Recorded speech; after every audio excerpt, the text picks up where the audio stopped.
서기관 중 한 사람이 저희의 변론하는 것을 듣고 예수께서 대답 잘하신 줄을 알고 나와 묻되 모든 계명 중에 첫째가 무엇이니까? 예수께서 대답하시되 첫째는 이것이니 이스라엘아 들으라. 주 곧 우리 하나님은 유일한 주시라.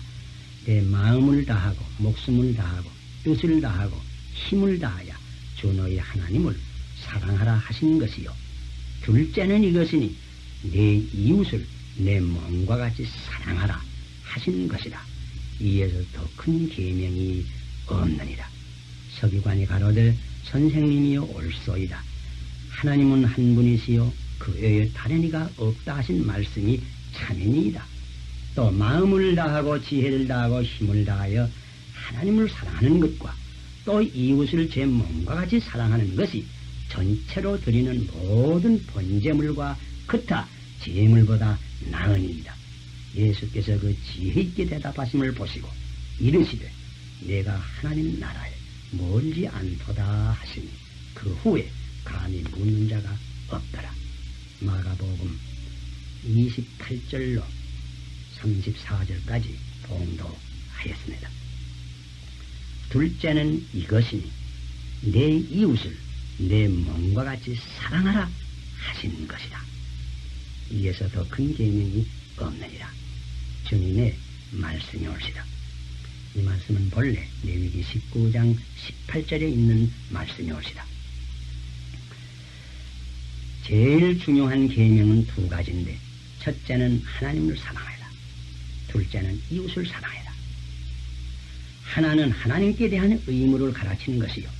둘째는 사람에 대한 의무를 가르치는 것입니다. 우리 신앙생활에 있어서 이상 두 가지는 분리될 수 없습니다. 그 신앙과 도덕이 떠날 수 없습니다. 첫째와 둘째 계명의 같은 점은 다 같이 하나님의 명령이요. 다 같이 사랑하라고 한 명령이요. 다 같이 그러시도는 우리에게 여기에 대한 모범이 되겠습니다. 다만 이 두 계명의 다른 점은 그 표준에 있습니다. 하나님은 마음과 목숨과 모든 것을 다해서 사랑하라고, 자신보다도 더 사랑하라고 가르쳤습니다. 이웃을 사랑하라고 할 때 다만 내 자신과 같이 사랑하라고, 내 이웃을 내 몸과 같이 사랑하라고, 그 표준이 조금 다르습니다. 이제 이 둘째 계명을 잠깐 묵상할 때 하나님께서 우리에게 축복하여 주시기를 바랍니다.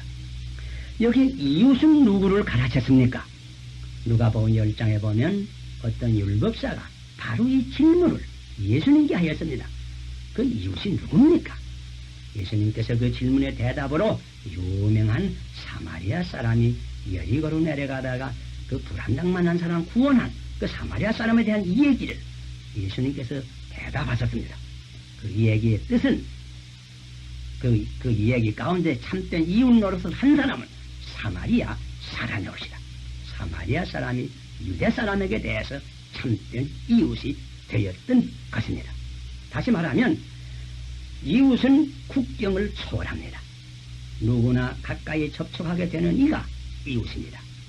물론 친척, 친구, 가까이 사는 이는 물론 상점, 공장, 관청, 학교, 교회에서 접촉하는 이는 다 이웃입니다. 백인이나 흑인의 차별이 있을 수 없습니다. 특별히 현대는 통신과 교통의 발달로 말미암아서 세계 각국이 말하자면 다 가까운 이웃이 되는 것입니다. 성경 말씀은 이 이웃을 사랑하라. 이 이웃이 유대인이든지 사마리아인이든지 접촉하게 될 때 그를 사랑하라. 유식하나 무식하나 차별하지 말고 사랑하라. 부하나 가난하나, 성공할 때나 실패할 때나, 사업의 경쟁자라도 사랑하라. 채권자나 채무자나, 손해를 주는 자나 유익하게 하는 자나, 선한 자나 악한 자나 이웃을 사랑하라. 심지어 원수까지도 사랑하라. 예수님께서 우리에게 교훈하신 것입니다. 이웃을 사랑하되 표준을 주셨습니다. 내 몸과 같이 사랑하라. 그 무슨 뜻입니까? 이렇게 생각해 볼 수 있지요. 우리가 우리 자신을 얼마나 사랑합니까? 우리가 내 몸을 얼마나 사랑합니까? 자, 그러면 소극적으로 이렇게 생각해 볼 수 있습니다. 우리가 우리 자신은 얼마나 잘 용서해 줍니까? 잘 양해해 줍니까? 가령 우리 자신이 스스로 이런 문장할 때 있지요. 내가 왜 그런 일을 했느냐? 그런 땐 여러 가지 핑계를 합니다. 그 핑계하면 우리 자신은 그저 자신이 핑계하는 말 그대로 잘 우리는 용납합니다. 내가 왜 그런 불친절한 말을 했느냐?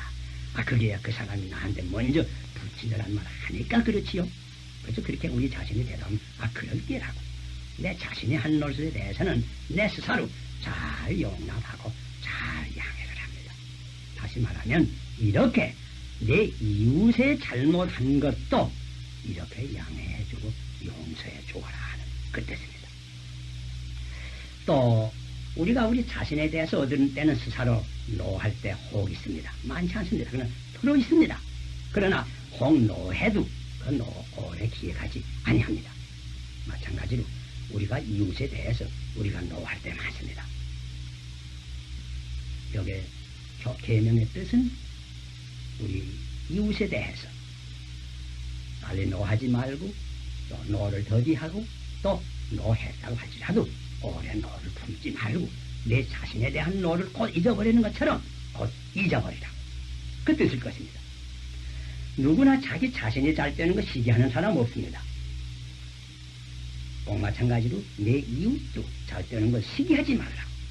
시기는 언제나 사랑이 부족한 데서 오는 것입니다.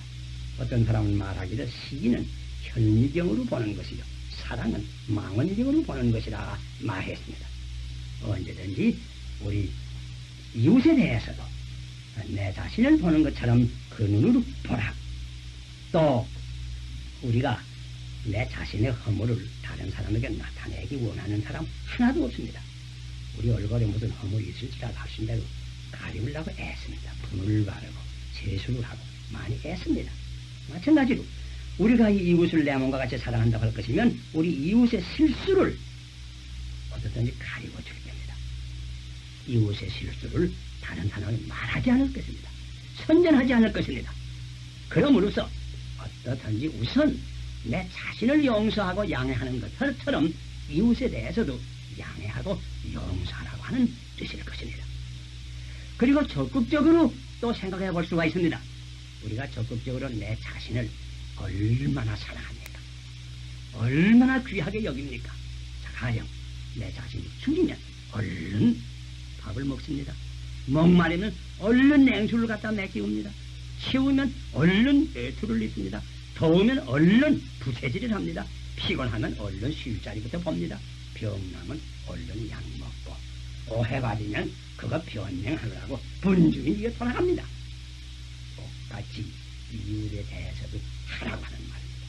이웃이 줄이면 진짜 얼른 내기도록 힘을 쓰고 이웃이 치우면 얼른 입히도록 힘쓰고 이웃이 더워하면 부채질 해주고 이웃이 피곤하면 쉬게 해주고 이웃이 병나면 약으로 도와주고 이웃이 오해받으면 그 변명해 주기를 힘쓰라고 하는 뜻입니다.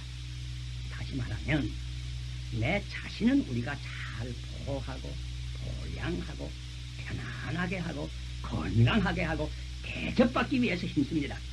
이웃에 대해서도 똑같은 마음으로 이웃을 보호하고 이웃을 보양하고 이웃을 평안하게 하고 이웃의 명예와 생명과 재산을 잘 보존하도록 적극적으로 최선을 다하라고 하는 그 말입니다. 우리가 이와 같은 계명을 가만히 생각할 때 우리 마음 가운데 들어오는 생각은 누가 능히 이렇게 할 수가 있을까? 이런 생각입니다.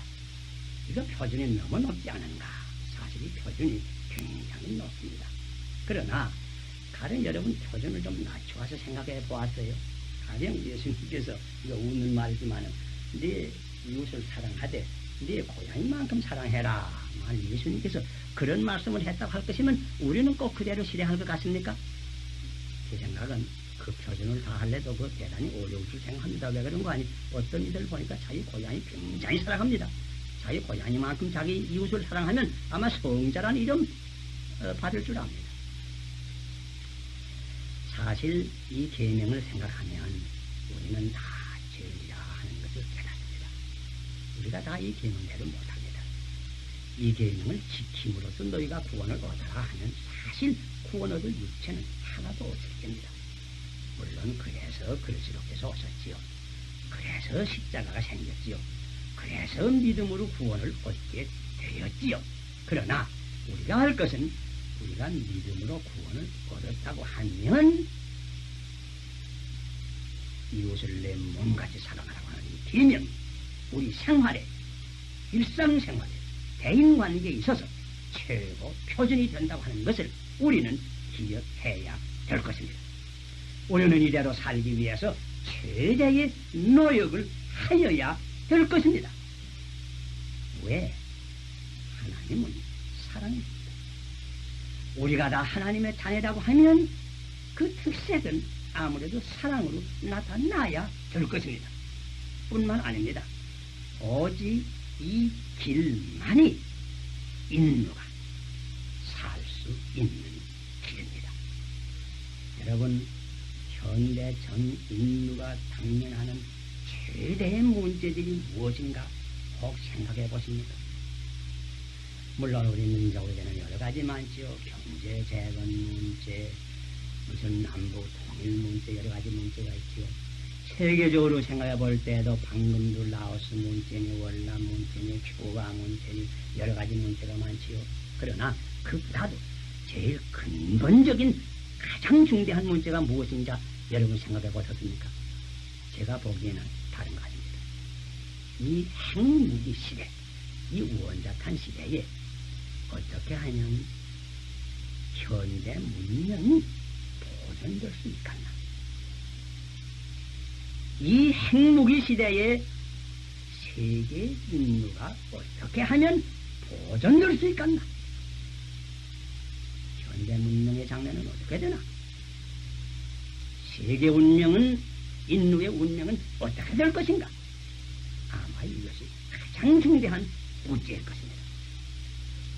따라서 우리 믿는 사람으로서 물을 수 있는 가장 큰 문제는 이러한 시대에, 이런 원자탄 핵무기 공산당이 있는 이러한 시대에 하나님께서 전 인류에게 주시는 가장 큰 말씀은 무엇이다?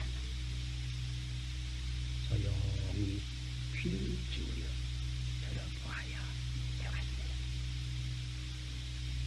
하나님은 말씀하십니다. 내 이웃 사랑하기를 내 몸과 같이 하라.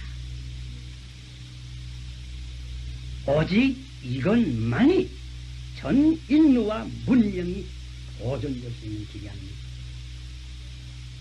또 우리가 국내적으로 생각할 때 여러 가지 문제가 많지만은 우리 민족이 사실 이 계명대로 사는 길만이 우리 민족이 살아나갈 길이 아닐까요?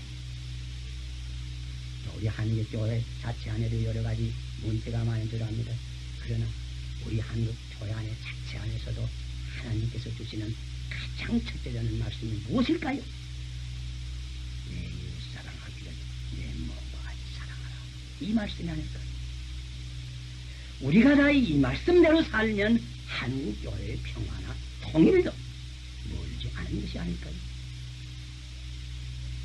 우리는 조용히 이러한 시대에 하나님의 음성을 들어야 되겠습니다. 하나님은 말씀하십니다. 먼저 마음과 뜻과 정성과 힘을 다하여 주 너희 하나님을 사랑하라. 둘째는 내 이웃 사랑하기를 내 몸과 같이 하라. 사랑의 근본 되시는 아버지시여, 이 말씀을 듣고 이 말씀대로 살 수 있는 은혜를 저희들에게 허락하여 주시옵소서. 예수님의 이름으로 기도하옵나이다.